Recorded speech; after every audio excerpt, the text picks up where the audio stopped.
Here with Mark Hominick, coming off a big loss to Hioki Hatsu. Tell us about the fight. Well, got caught, went against a good grappler, and I, fell into his game, tried to grapple the grappler. Should have been trying to get back to my feet a little bit more. Like you said earlier, you had him in the armbar. Did you feel that you wanted to prove something with your submissions that fight? I think I was just, yeah, a little bit. Like I always want to go in there and show what I got, and sometimes, that's not the best game plan. Fighting with your pride more than your skill, right? You're trying to show what you have, and you can take out someone at the top of their game. I want to talk a little bit about Tori Gurgel. You're going to be taking him on in the UFC pretty soon. Tell us your thoughts on him. I think it's going to be an exciting fight. He brings it every time he steps in the cage. So do I. We're going to put on a crazy fight. I think this could be, one of the fights of the year that's going to go down, and fans are going to love it.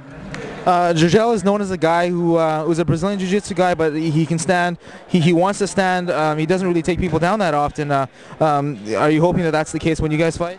You have to train everything, and wishful thinking. But it'd be great if it'd be a great fight if we both stand up and go at it. But it's mixed martial arts. Like you can't go in there and say, I'm just gonna stand with a person. It's gonna happen whatever way it goes. What are your thoughts on fighting for the UFC? Now you've had a taste of it.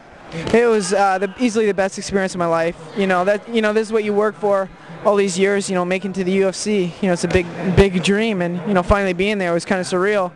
But I just kind of took it all in and took it for everything it's worth. And this is George's first fight on the big, the big screen. So I'm more exposure, more used to fighting in that event, I guess. I want to talk a little bit about your teammate Sam Stout. He's going to be fighting Kenny Florian. What are your thoughts on that? I think it's a good fight. Sammy's ready. Sammy's been ready for him since UFC 58 when Kenny ended up getting injured right before the fight. So Sammy's been chomping at the bit to get at him, and he wants him real bad, and it's going to be a war.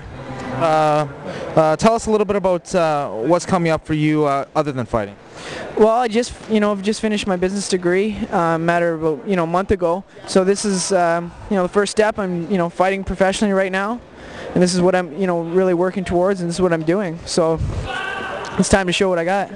You're at the MMA Expo here in Toronto. Tell us your thoughts on the event today. Well, it's a great event, good exposure for mixed martial arts, and a lot of UFC fighters and local livers from Ontario are here promoting the sport, and it's been a great turnout both days. We're just doing the seminar now. I got to teach in about 20 minutes, so it's been great. In closing, I want to talk about what would you like to say to your fans?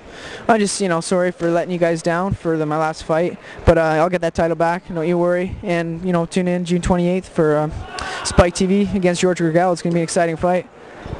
Congratulations, and thank you so much for joining us today, Mark. No problem. Thanks a lot.